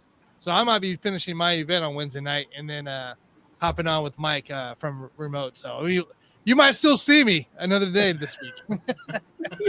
Jonathan, I want to, at the top, I said that your team traded for 2 relievers, acquired Pierce Johnson and Taylor Hearn. Why make these moves, and are these guys any darn good to help your already good team Braves? Yeah, it was depth pieces. I mean, again, we're shorthanded in the bullpen. AJ Minter's been on the IL right now. He'll be making a rehab appearance down in Gwinnett on Wednesday. The bullpen has dealt with a lot of injuries. Pierce Johnson. So the Taylor Hearn, I know there's a lot of Taylor's been okay for the Rangers, and I know I'll have this conversation with Alan tomorrow. But the Taylor Hearn trade was actually because he had options available, so he can pitch. They can option him down to Gwinnett and not have to lose him in the process. They can be able to kind of utilize him in spot opportunities. So it was more option pieces that created depth for your team in the rotation, where you can utilize and mix and match in the bullpen in the process to it. Pierce, I think they looked at Pierce as what he was 2 years ago, 2021. He was really good. He's had some moments in Colorado that, again, it's Colorado. You're a pitcher in Colorado. You're not going to have good numbers. I don't care who you are and how good you are. You won't pitch really well out in Colorado. So I think there was more of getting him away, which his splits, if you look at his numbers away from Coors Field, he was actually a pretty good pitcher this season, and his numbers are a lot better than what they are at home in Colorado. So if you get the splits on that side of it, plus with a better defensive team in Atlanta, I think they're looking at it and saying kind of what they did a couple of years ago with trading for Rich Rodriguez from Pittsburgh, who was a closer for them. He was okay at times, but once he got to Atlanta and what he was with that group, he actually pitched really well going into the postseason. I think they see the same thing with him as just, hey, you're not a closer for us. You're a depth piece. You're going to be someone that will throw you in there in the 7th inning. You can, get yourself kind of comfortable with, hey, you have one of all of your infielders were all-stars. You have an all-star MVP candidate in right field. You have a young superstar center fielder out there as well, and Michael Harris. You have a whole really good defense, and you have one of the best catchers behind the plate in Sean Murphy. So this team is built better for you, that you can go and pitch and trust what you got behind you. The hell is that? Uh-oh. I know. I just heard something. I'll say, I don't know what that is. What's going on? What do you guys hear? I hear a buzzing sound. A buzzing sound? Yep. Yeah. No, it's me somewhere. I don't know what's happening. Oh, there it quit. It quit. Okay. I hear it too. That's why I was like, thought it was me, but I don't know. No, it hasn't quit. I still hear it. Oh, now I hear it again. Who's buzzing? I don't know. It's a buzzer. Wait, you don't hear it when you still hear it when I mute? No, because Jonathan froze when the buzzing sound, and now he's back. Was that me or? I don't know. I don't think so. I don't know. Yeah, I don't have a microphone, so I don't know. I don't know. We'll find out if the show explodes. So, so Jonathan, I know we talked about them last week, but the Tampa Bay Rays, they're in some big time serious problems here. Yeah. Talk about them and what you see with them right now, and how do you think they could turn this around? I think it's just the timing. At this point, I think you just caught a team that you're kind of on the downslope, and a team that's caught you in Baltimore is on a hot streak. And you have those moments where do you panic and try above what you're supposed to do to prevent them from catching you and passing you, which they already have. They're 2.5 ahead of you now. Or do you try to relax and realize, hey, we're still in this. We still have a lot of time. We just got to make sure we right the ship. There has been some moments where they're not hitting the ball really well. Again, this was one of the most explosive offenses in baseball at the beginning part of the season. They were very exciting and electrifying. Now we haven't seen that side of it very much. The pitching has been pretty well, but it's not been to the level of what we've expected. I mean, again, Zach Eflin has pitched really well for them so far in the last few starts that he's been. Shane McClanahan has been pitching pretty well still, but the rest of the pitching staff hasn't, and that's what's hurt them in the process. While, as I said to you guys last week about Baltimore's just been consistent. They're not doing anything special. They're just being consistent in how they play and showing up and playing well. And, again, winning 7 of the last 10 right now, 3-game winning streak, and they're just on fire, and they're a hot team. Tampa has got to get back to the fundamentals of what made them who they were and why they had such a hot start. It was the offensive side of the ball where they were hitting and producing. They're not doing that as much right now, at least as consistently as we've seen them at the beginning part of the year. The pitching side, I think, is just where you had some injuries kind of caught up to them. They're getting the, like I said, Eflin has pitched really well. McClanahan is still pitching well, but they need more. They need to have more in that rotation, continuing to pitch well and giving the opportunities to win. They're not getting that right now. Again, the offensive side, of the order, that's got to get better. There's got to be more consistency right there, and I don't see that really happening at the moment. And if they don't figure that part out, again, we're talking about the opposite side of Tampa. They've lost. They're 3 and 7 in the last 10. They're completely opposite side of the spectrum right now, where Baltimore is, and they have to get it figured out because this lead, how good Baltimore can be and continue to be, this league could balloon, and you can see by the end of the week or by next week, Baltimore's talking about having a 5-game lead in this division and could be close to running away with it. I mean, Tampa's not real quick. Tampa's not known to make moves at the trade deadline, especially adding somebody. Do you think this is the year that they may try to do that? And if they do, what position do they go pitching, or do they try to get a hitter in there? I mean, I don't expect them to do anything, but I'm just curious. Yeah, I don't either. I don't either because again, their foundation is set. They're a young team. I mean.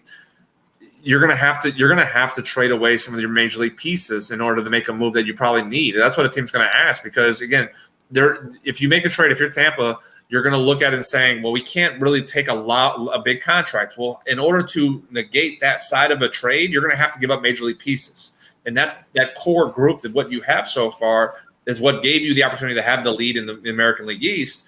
Are they willing to trade anybody on that in the major leagues along with their minors to prevent having to take on a big contract? I don't know because we've never seen them do it.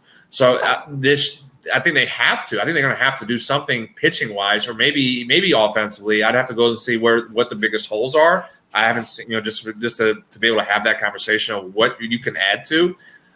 Maybe an outfielder on top of what they are. Maybe I got to understand. I have to go back and see what their lineup and what their rosters has been this season on top of what their need is. For sure, I think another pitcher at this point. I think you need to get another starting pitcher at least to help McClanahan and Eflin. Those are your two top guys right now. Is those two at the moment? Basically, based off how Eflin's been pitching, Eflin's been pitching phenomenal from the series against Atlanta before the All-Star break and how he's pitched recently too. But you need another arm to really get yourself going because we know Baltimore's going to make a move. They are going to trade for a pitcher in that rotation that's going to help them get a little bit further ahead. Tampa has to match. But the problem is I don't see them having the money or to do so, and I don't see them wanting to part with any of their young players in the majors on top of prospects to keep themselves from taking on a contract that they can't necessarily afford. Jonathan, congratulations, your Royals beat the Guardians tonight, by the way. So that's why Sam's not here tonight.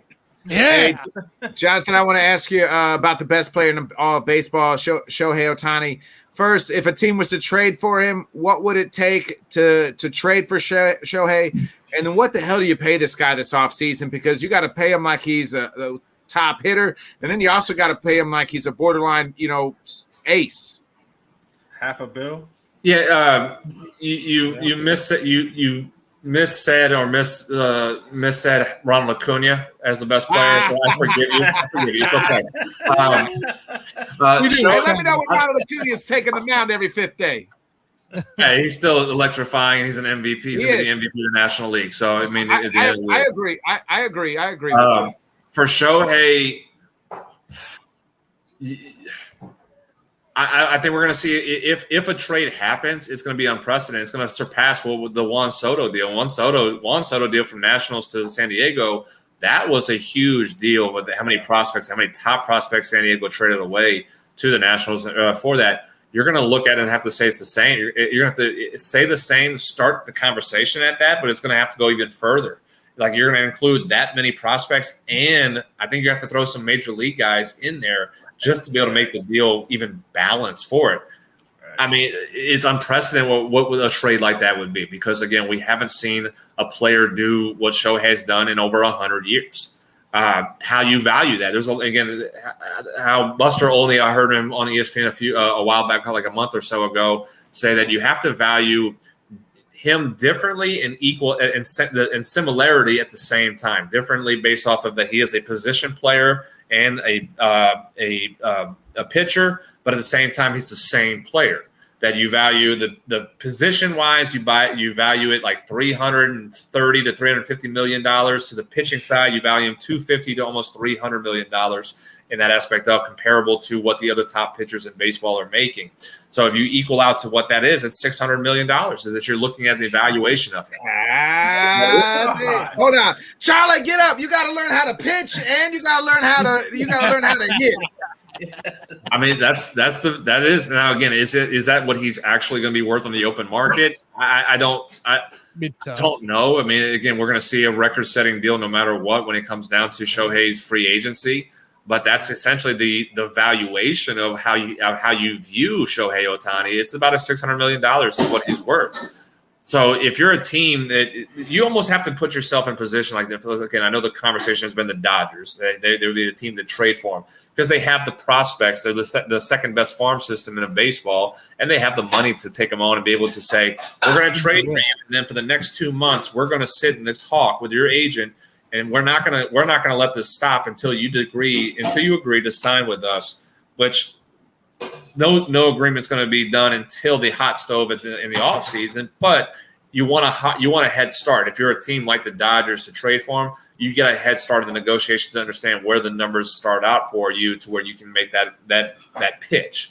But I mean, for a trade wise, my goodness, you look at I think Soto was 5 prospects and 3 of them were top 15 or something like that for what San Diego had. You almost have to do the same thing plus add another one and maybe maybe 1 or 2 major leaguers in the conversation just to make the deal even worth having if you're the Angels.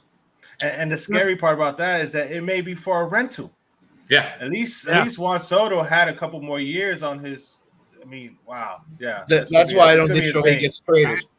That's why I think he stays put. Hey, right now they might as well just go beep. Hold on, we got 2 beep, beep, beep, beep. That's the Brinks truck for Shohei Ohtani. Jeez, I don't know who his agent is, but sign me up. He's getting a good cut of that. Hey, Jonathan, the Marlins have lost 8 of their last 9. Do you think Sandy Alcantara could be on the move, going someplace? Not this year, no.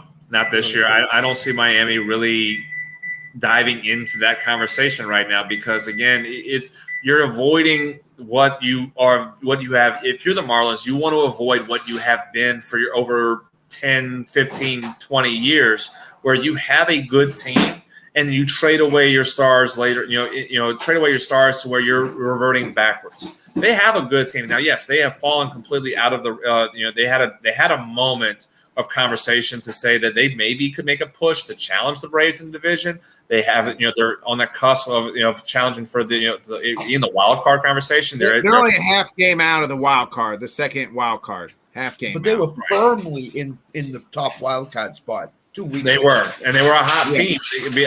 Before the All-Star break, they were a hot team in the conversation of where they were, and then they were reverting backwards to what to kind of what we expected. But so if you're the Marlins, again, do you want to continue your pedigree? If that's again, and I use that word very loosely, of being a above average team at times, being average to above average, having superstar players, and then you ship them away, and then you revert back to being a last place team for the next 2-3 years, and then you get yourself hope, and you give your fan base hope. You're back to being an above average team. You're challenging for a potential wild card spot, and then you trade away your top players, and you're going backwards. So it's almost like a yo-yo that you are to your fan base, where you're teasing them that, hey, we're a good team, we're going to be competitive, and then you kind of revert backwards, and you go, well, we tried, we're going to go and get what we can and trade our stuff. So I don't see them doing that with Sandy right now. Could it happen in the offseason? I could see in the offseason. It could happen in 2024 trade deadline at that point. If they continue doing this road, if they hold on to him this year, and in the offseason they hold on to him, but they stay where they're at right now, and they're floating 3rd, 4th in the NL East, well, then, yes, at that point, they're going to probably just say, hey, it's probably best for us to make the move now. And we'll just say, thank you for your time, Sandy, much like we did with Stanton, much like we did with Ozuna at one point, much like we did with Christian Yelich at one point. We thank you for your time. Thank you for the prospects we're going to get from you. And hopefully the rest of your career, you do well. It's the same MO. I just kind of, part of me, even though they're in my division as a Braves fan, kind of hoping they don't. Yeah, man. Marlins are a fun team. Again, they're fun to compete with as a Braves fan. I mean, it's an exciting team that you can look at, and when baseball is good in Miami, it's fun to watch. But I just think that that's just who they've been, and they continue to show us that that's the path they go for, and it's inevitable. If not this year, next year. Jonathan, I'm going to get you out of here on this last question. I'm going to give you 5 players. Tell me which ones stay with their team or which ones get traded. I'm going to list all 5 of you. You can tell me. The two big pitchers in New York, Verlander and Max Scherzer, Hader and Blake Snell in San Diego, and then Wilson Contreras with the Cardinals. All being reported that they could be traded on the block this week. Scherzer, Verlander, Hader, Snell, Contreras. I could see – I mean, I know the Padres kind of came out and said that they're not looking to trade Snell and Hader. Now, that is not – from what the wording, what I read, is not they won't. They're just not looking to. Now, if somebody makes a phone call to them and say, hey, we're interested in Hader, let's talk about it. I'm sure they could pull the trigger on that. So the question is who's more likely to not be with their team after the deadline, correct? Any of those guys, any of them getting traded, do you think? Scherzer and Verlander, I don't. I don't know. I don't see what their market is. I don't see what their market is because they're 40-year-old pitchers making $40 million. I know it's at this point, you're going to have to prorate the contract. And if you're Steve Cohen, and what we've learned of him over the last year, is he really going to want to pay somebody who's not playing for him? Is he going to waste the money in that aspect? Because that's how he views it. It's wasting money. He already is wasting the money, Jonathan. That's the thing. I'm not disputing that, but he doesn't. He's a businessman who doesn't understand the baseball business, and an aspect of it. If you get yourself rid of, even if you're prorating the contract, you can still get out of it, and you can free up money. He doesn't see it. I don't think he sees it that way. So, and again, at the same time, if you're a team. You're going to trade for a 40-year-old pitcher, either one of them, Verlander or Scherzer, who, as they get closer to September and October, they've kind of fallen apart, and not give you the same quality of pitching that we've seen from them in the year or throughout their career. I don't see that benefiting anybody.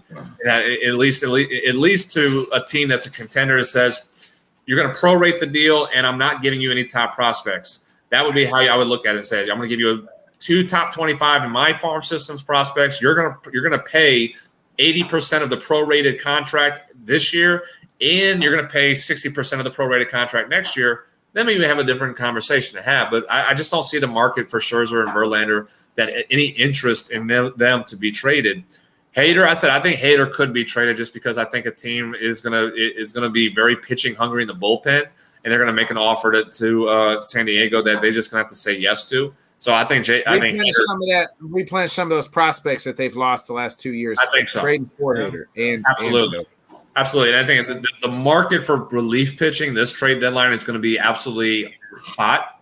It's going to be, fast and furious. We've already kind of seen it with the Rangers trading for Aroldis Chapman a while back. We see the Braves making 2 moves right now. You still have a lot of relief pitchers that are going to be available at the deadline. These teams, there's going to be some teams that are going to overpay to make sure they get what they need in the bullpen, and especially a closer like Hader, it's going to be available. So I can see him being traded. I don't think Snell's going to be traded because I do feel that the Padres value Snell in the rotation with Yu Darvish. I think they're going to want to make sure that they kind of keep him around with Darvish to pair off as they're 1 and 2, and they're going to find a way to kind of extend him, I believe. Contreras is very interesting because I look at it and say I don't think he's going to get traded because they know the ownership knows that there's going to be an overhaul of changes in the front office. You're going to look to probably get a new general manager. You're going to be getting a new manager of the team, which we've said before. I've said with you guys. I've said with Scott and Allen on Tuesdays. The ideal situation for the Cardinals is Yadi Molina being the manager. Wilson Contreras, who is a big fan of Yadi Molina, looked up to Molina, competed against him as well when he was Chicago, but he looked up to Molina.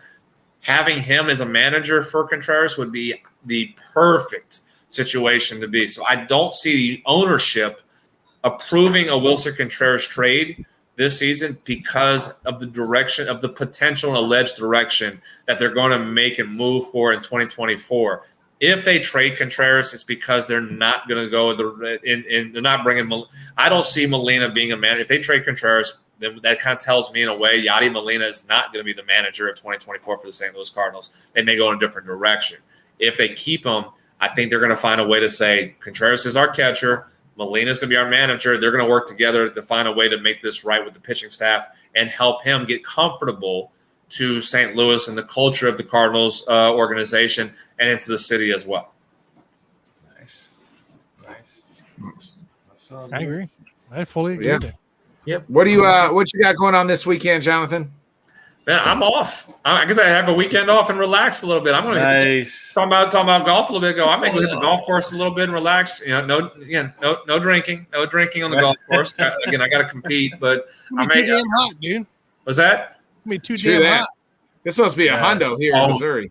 It's 105 degrees out here every day in Texas. That's I love it. I'm outside I'm outside working out here every 2 o'clock every day. So I love this. Give me the 100-degree heat. I'll be out there. I'll go golfing. It doesn't matter to me. I mean, I'm a Southerner. Give me the heat. What I can't do is what's going to happen in 4 or 5 months is when it starts getting to 20 and 30 degrees. Cold, dude. You keep that cold weather up north, you guys. I don't want it. I don't want it.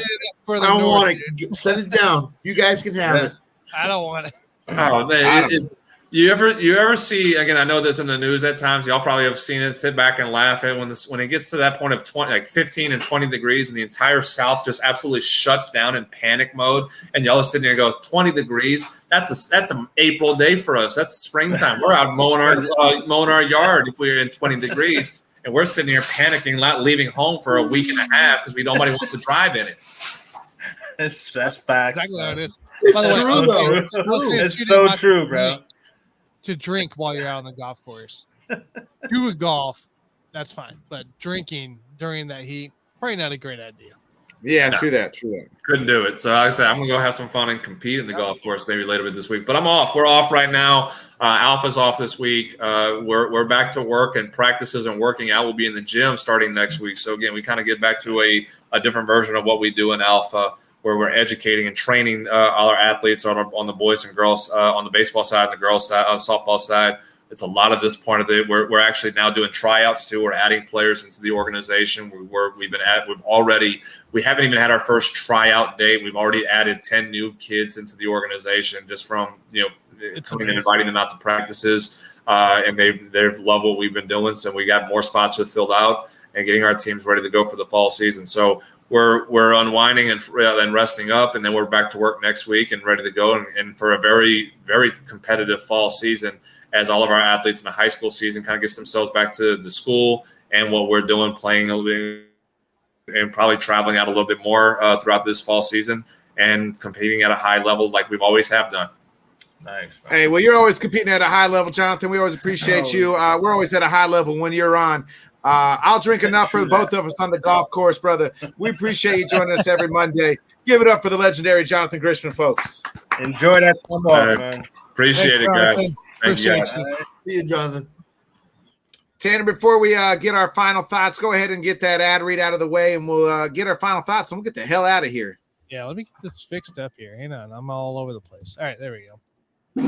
Owner's Box, guys, the daily fantasy app. Going into play here, you guys can do your NFL lineups, your daily fantasy, just the same way you can do.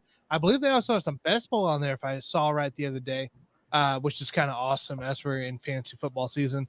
NBA, MLB, NHL, don't matter what sport, they have something for you on there. Use promo code LTS. Let's talk sports. Get your matching deposit up to $500. So you put 500 in, you get 500. You put 250 in, you get 250. You put $50 in, you get 50. That is using promo code LTS. Go play your fantasy, daily fantasy today. Get ready, gear up for season. We are almost just over a month away here. Yes, it's that time. It's that time, fellas. Well, you got the boys mixed up feel there, different. but I just moved. it's Like a Dolphins fan. I was about to say I ain't quite in that home yet, man. A few more years, and I'll be your roommate, Scott. Hey, you will be in. You keep having to move, Johnny. Johnny, go ahead and get your final thoughts and goodbyes here. All right. Well, my final thoughts. I'm gonna give a quick shout out to my friend and co-worker Tara Todd, her and her husband Jake, his brother Kevin. They are all at Monday Night Raw tonight, so they are enjoying some wrestling as we were talking about earlier. So hopefully they're having a great old time over there at the Amalie Arena, enjoying some wrestling. And I will be back tomorrow with Let's Talk Yankees with the man, the myth, the legend, Mr. Dan Harris. And we might have some news about a show that I might be collabing with tomorrow night. I will find out for sure tomorrow morning, but check it out tomorrow.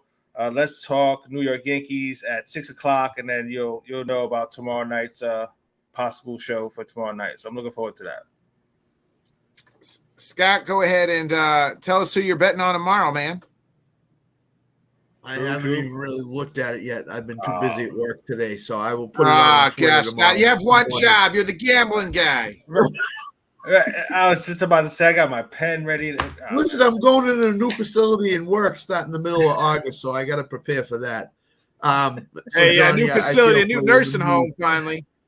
Oh, a new work facility. So, nice. Listen, I've looked around Twitter. I've watched, I'm internet. I've gone on Roto World, stuff like that. For you people that in the fantasy world, not in the fantasy world, don't believe the fanboys of each team and what they put out there. Believe what you hear from Rappaport, Schefter, the guys like that, Pelissaro and stuff like that. That's J. Cobe. These guys are too much in love with their own guys. So they're jaded in their opinion. So when you're looking at football news, go to the source, go to the big sources to look at it in terms of training camp stuff. The beat writers that follow the teams, go to those guys. Somebody like Johnny who does the Let's Talk Dolphins is dialed into the Dolphins. Nick's dialed into the Packers, Tanner's dialed into the Chiefs. I'm dialed into the Patriots. I'm really not really that dialed in, Scott. Thanks for the shout out, but I'm not. Well, Brian. I mean, I'm dialed in, but again, I've looked on Twitter all day, and you see all these fanboys on there talking about their team and how these guys are going to be good and how they're going to make. Don't believe any of that stuff. Go to the beat writers. Go to the big sources. Go to the people that are dialed in with their teams. I'm just tired of looking around and seeing all these fanboys, saying these certain things for players on their teams when they're not ever true and they won't be true. So they're back, Scott. They come out of hiding and it's time to unleash war. And now Twitter's changing to X. So whatever the heck X is. X gonna give it to you. X gonna give it to you. We're on the X Twitter now. Elon Musk is doing a great service for everybody going to this X Twitter thing. It's crazy. It's ridiculous. It's crazy. Hey, that was a good old man rant right there, Scott. I appreciate it. We appreciate it. A lot more higher, but I gotta let Keith say it. He had a big day at the bocce ball tournament. So he's in the semifinals of the bocce ball tournament. So it sounded like Scott was making cookies or something. Was that Scott or was that Keith in there back making cookies or something? Keith warming up his milk to go to sleep when Jonathan was on. Listen, Keith is making his special recipe brownies right now. So yeah, that's what I'm talking about. Yeah. I thought he was warming up a warm glass of milk so he could go to bed. So it warms up his tummy. I know Keith. Those brownies might put him to sleep too, bro. Well, we got to get Keith on one of these shows. He don't stay up this late, Scott. He don't stay up this late. I know he's going to take a nap before he comes on, but our super producer Tanner and Dan Harris. NFC East, we can get him on for the NFC East, NFC or AFC East. AFC East. Yeah. We'll get the old man up. Don't worry. What division we talking about this Thursday, fellas? NFC North, right, Tanner? Go ahead, Tanner. Say your final thoughts and goodbyes here. Oh, okay. Crap, what was I going to say? Oh, yeah. So last night was kind of cool, right? So we did our show during the day, the 2 shows during the day. And last night, I was helping my guy Bobby G out. We were just testing some stuff because he's getting ready to start his show out. Of course, being very involved with the LTS community. So that's going to be very awesome there. And afterwards, I mean, this was late for me, right? So it was like 10:30, 10:15. Whit texted me from Rec Room guys, and he's like, "Hey, you can get a chance to call me." And I just got done with Bobby. I'm like, "Yeah, screw it. Let's call. Let's see what happens."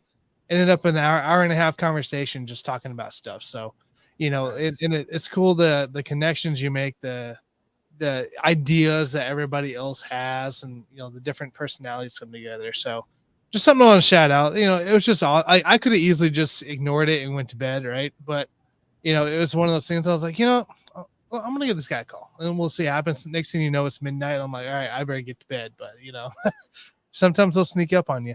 But it was pretty cool there. So, but excited to do episode 2 with the Rec Room guys on Hear Me Out. We'll record tomorrow night, and you should see it sometime Wednesday. So, and then sounds like I might be back with the Buffoons, at least one Buffoon on Wednesday. And Thursday, of course, we got the NFC North preview and UFC preview there. And then back at it. So just continuing to do things. We're almost in August, guys. I don't know if you know what I did last year in August, but I ended up doing a fantasy draft, mock draft / draft, like real drafts, best balls, at least one a night. So through the whole month of August. So I'm planning that again, getting that ready to go. Cause it'd be literally right after our show. I'd turn it on and I'd be going at it. So I'm excited for it, digging back into fantasy world. So yeah. Awesome. Yeah. That's the great part about this community, Tanner. Like you mentioned it. You're saying everybody, helps each other out. Everybody collabs with each other, man. I love being a part of it, man. It's awesome. Yeah, it's a special. Tanner, did you get our guest booked for Thursday, by the way? He's still, I'll follow up with him tomorrow. He was checking the schedule, but Mr. Dan Brosnan is the goal right now. Very exciting guest. Of course, we had him on for our NBA draft show special that we did. So hopefully we can get Dan on and dig out this NFC North division. Nice. Yeah, David. So that'll be kind of my final thought. I hope that they give Biringer a new contract extension. It'd be great. It seems like the general managers of my 2 favorite teams absolutely are freaking morons. Between Brian Gutekunst and Jed Hoyer, Jesus, they drive me absolutely nuts. Jed will probably trade Biringer. He'll probably trade Stroman. Guti already off the freaking rails. Sometimes I think, like, why did I pick these 2 teams when I was 10 years old? And now I live a middle-aged man, and I hate our general man. They drive me nuts. Our GMs drive me absolutely nuts. But that's it. Oh, and hey, David, you asked a question. I didn't get to it yesterday as well. You asked me about the light heavyweight, what to do with the light heavyweight now that it's vacant. So Yuri Prohaska's next. The former champion's coming back. It looks like he'll be back. He's ready to fight anytime. I would do him. And then maybe Ankalaev, or I would also maybe do – you could make the winner of this fight Saturday night, which we're going to talk about all the fights. What's coming on Thursday? I can't wait. Yeah, with Whit. I can't wait. Me and him, it's always great to chop it up on the UFC with Whit, so I'm excited to talk with him. But you could have made this title fight, Alex Pierre versus Yuri, or not Yuri, but Jan Blachowicz, a title fight. The winner could get the title. So, yeah, I'm ready. I'm ready to see what happens. We'll talk about all the fights Thursday night. I'm excited. We'll talk about our my division, the NFC North. So we'll talk about that Thursday night. Be a friend, tell a friend, folks. Like, subscribe, share. Shout out to all the commenters. Alan, Flo, Bobby G, Bo, David Burns. Yeah. Scott, do you have one thing real quick? Yeah, one thing real quick. There's a podcast called The Auction Brief with a gentleman named Drew Davenport, who's a big shot in the auction industry. I will be taping on his podcast tomorrow. That will drop Thursday morning at 7 a.m. Nice. It's a big time podcast. He's a big time fantasy industry person. So if you're into auctions, you want to listen to that podcast. He brings tremendous information to that podcast. So nice. All right. Well, 35, 45, 55, 65, 65, 75, 85, now here, 55, 95, 95. Basically what it is. And Tanner, hey, get that outro, baby. See y'all on Thursday. Be a friend, tell a friend, folks. We'll be back 8 o'clock Central Thursday night. See you guys. One life, better pop off. What do you like? Make a dream job. No 9-5, no mean boss. Just my life and free thoughts. You could try to play, but you're never gonna beat me. Look the other way, what I'm doing ain't easy. Bloody hands stained from the people who deceive me. Muddy hands break through the chains, go free me. People like sheep move feet, hurt it easy. You don't wanna be fast asleep, only scheming. Better stand tall, ready for a fight, believe me. When they try to change, you can say no, free.